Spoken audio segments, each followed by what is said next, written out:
Boa noite para os que me assistem. Continuando a nossa prosa, nós vamos partir daquele momentinho em que nós falávamos, preste bem atenção. Eu estou insistindo no tema, porque essa é uma pilastra da intervenção. 263 deputados devolveram a denúncia contra o Temer para o Supremo Tribunal Federal, reconhecendo que ele é um bandido, assaltante do país, um marginal pé de chinelo.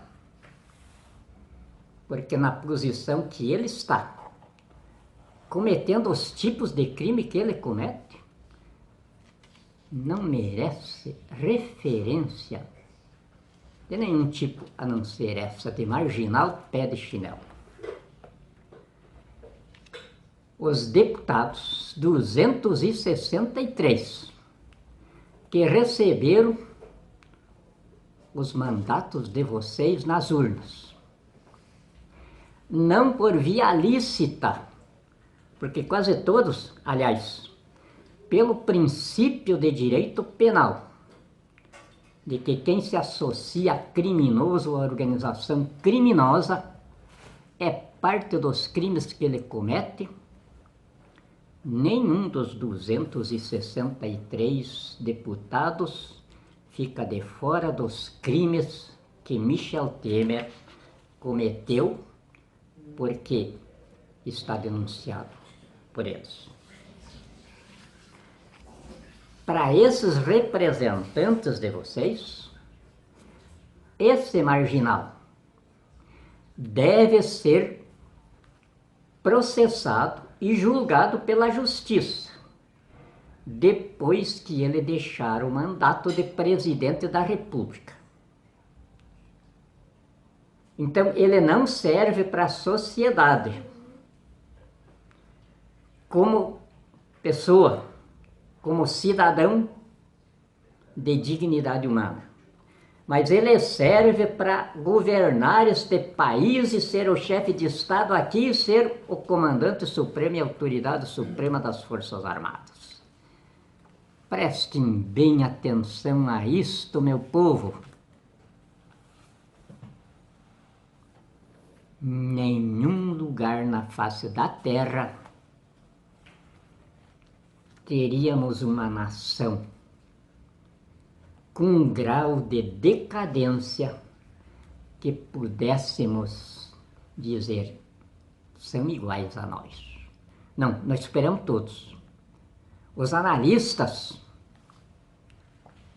penais, os psicólogos, todos são unânimes em afirmar: o Brasil está apresentando um fenômeno diabólico ao mundo, que o nosso bom senso, a nossa racionalidade foi sempre incapaz de imaginar que um dia se vivesse isso. O poder legislativo, depois de ter inventado um mandato parlamentar para Michel Temer, porque ele não tem mandato nenhum. A nossa Constituição é muito clara. Nós temos um mandato de presidente da República com 2 cargos. E isto aqui foi o saudoso Dr. Ulisses e o professor Afonso Arinos, que diziam, quando nós estávamos elaborando essa parte da Constituição: a nossa República tem uma história de vices dar golpe no presidente. E o último tinha sido o golpe do vice-presidente João Goulart no presidente Jânio Quadros. E nós precisávamos, e então Ulisses Guimarães dizia, precisamos criar um mecanismo na Constituição que encerre esse tempo da República. O professor Afonso Arinos também. E então, botamos a cabeça para funcionar.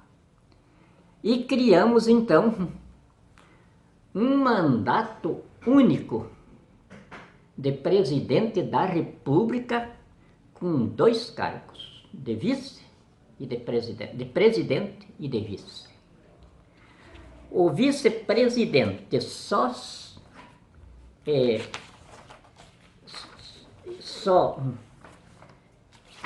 substitui o presidente nos casos previstos aqui no artigo 79. Substituirá o presidente no caso de impedimento e suceder-lhe-á no de vaga. A língua portuguesa, na semântica jurídica, estabelece ao domínio da inteligência jurídica que sucessão quer dizer extermínio do titular e prevalecimento da investidura dele. Nós não precisávamos desenhar na Constituição, que tem de ser sucinta, uma linguagem bem extensa para analfabetos. Então ficou bem claro aqui. Suceder-lhe-á no de vaga.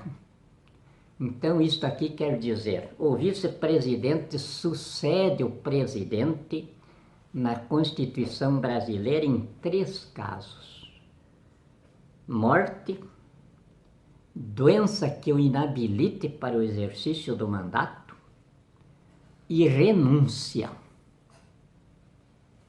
Foi o que ocorreu com o impeachment do presidente Collor. Para que Itamar Franco assumisse a presidência da República, ele renunciou ao mandato antes de ser cassado, no interregno da cassação. O procedimento ainda estava em contraditório. Continuou para a suspensão dos direitos políticos dele, porque cassação de mandato não existia mais. Ele havia renunciado ao mandato, e a renúncia do mandato habilitou automaticamente o vice-presidente Itamar Franco. Eu estive presente nesse ato. Inclusive deve ter por aí livrinhos que eu escrevi naquele momento, Este Impeachment é um Golpe.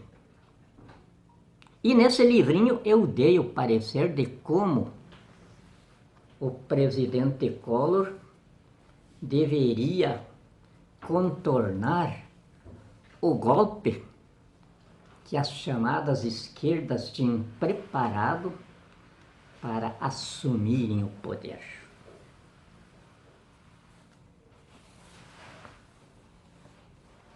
Então, prestem bem atenção, porque a qualquer momento vocês vão estar ouvindo a gente contar: requisitamos o Congresso Nacional para o povo, no exercício direto do poder, dar posse ao titular constituinte da presidência interina da República. O povo que vai estar em Brasília nesse dia, para cujo evento todas as forças da segurança pública estão notificadas, inclusive a polícia legislativa. O povo vai estar em Brasília para esse ato. E para esse ato, para que tudo aconteça com absoluto respeito e cultivo a unidade da nação, as Forças Armadas estão convocadas e o general Mourão já deu o seu recado, sacramentado pelo comandante do Exército, o excelentíssimo senhor general Eduardo Dias da Costa Vilas Boas.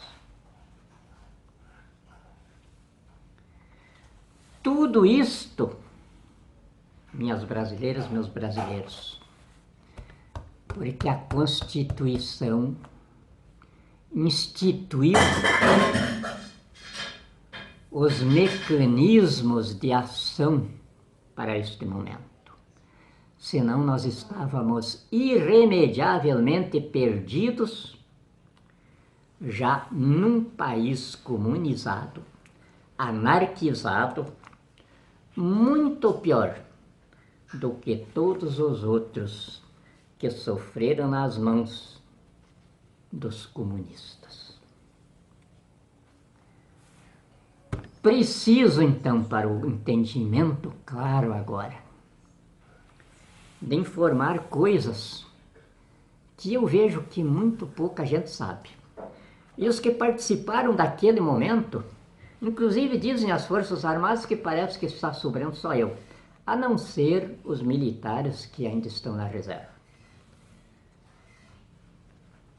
Quando nós estávamos desmontando a União Soviética no mundo, surgiu nos cientistas políticos e dentro das Forças Armadas mesmo, indagações sobre como encontrar uma fórmula de tratar do comunismo sem ser por repressão, sem ser por reação armada. Porque as reações armadas vinham mostrando que ele se disseminava na medida em que a sofria. Foi o caso do Brasil. Apareceu aqui em 1919. E disseminou-se porque o tratamento sempre foi repressivo, revolucionário. Então aí surgiu o ideário da Revolução de 64, na década de 70. No ideário da Revolução de 64, então, nós dividimos a Revolução em 3 períodos. De 64 a 85, a construção da estrutura física do país, para que o progresso que se instalara naquele período, atingindo 41,7% de crescimento no mundo, o maior verificado até hoje, não sofresse uma queda que nós não pudéssemos recuperar depois. De 85 a 2014, 2016, calculávamos, ocorreria o suicídio de poder das chamadas esquerdas. Os bandidos terroristas que iriam ser absorvidos pela baderna política e chegariam ao poder. Como a gente conhecia o currículo de todo mundo, a vida pregressa de todo mundo, não precisava ser profeta para saber que ia acontecer um suicídio político. Bandido, com os cofres públicos na mão, era a mesma coisa que entregar o galinheiro para as raposas cuidarem. Aconteceu exatamente o que aconteceu agora.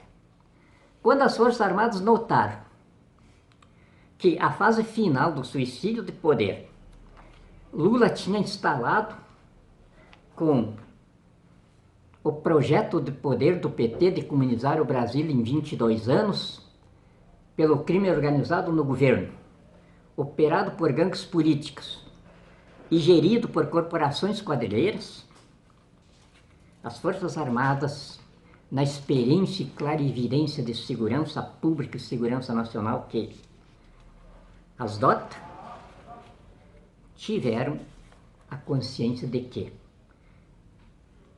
estava instalado um estado de guerra civil imprevisível dentro do Brasil.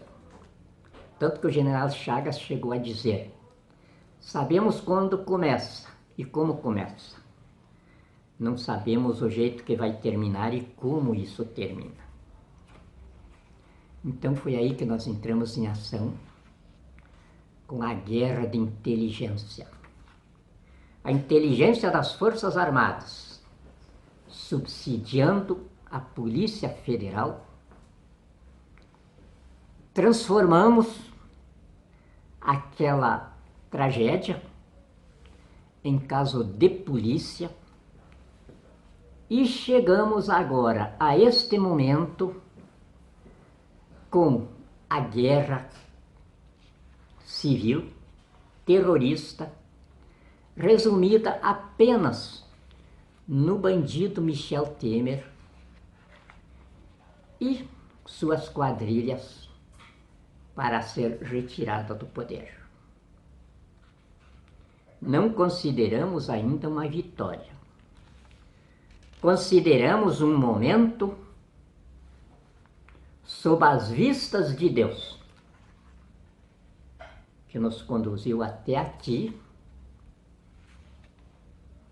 com a certeza absoluta nele, de que, como fizemos a travessia da Revolução Comunista Castrista em 64, sem derramamento de sangue no Brasil, vamos fazer a travessia também agora, deste momento, em que a nação brasileira os identificou, viveu sob o jugo deles, principalmente nestes últimos 14 anos. E fizemos uma guerra de inteligência até aqui com sucesso absoluto. Com Deus no comando, as Forças Armadas atrás e o povo na retaguarda, do jeito que ele ensinou para Moisés, e ninguém o venceu. Do jeito que Josué fez as guerras e ninguém o venceu. E depois disso, muito tempo depois, o general Moshe Dayan, usando o mesmo ensinamento, deu fronteiras e paz ao Estado de Israel numa guerra de 7 dias. Deus abençoe vocês.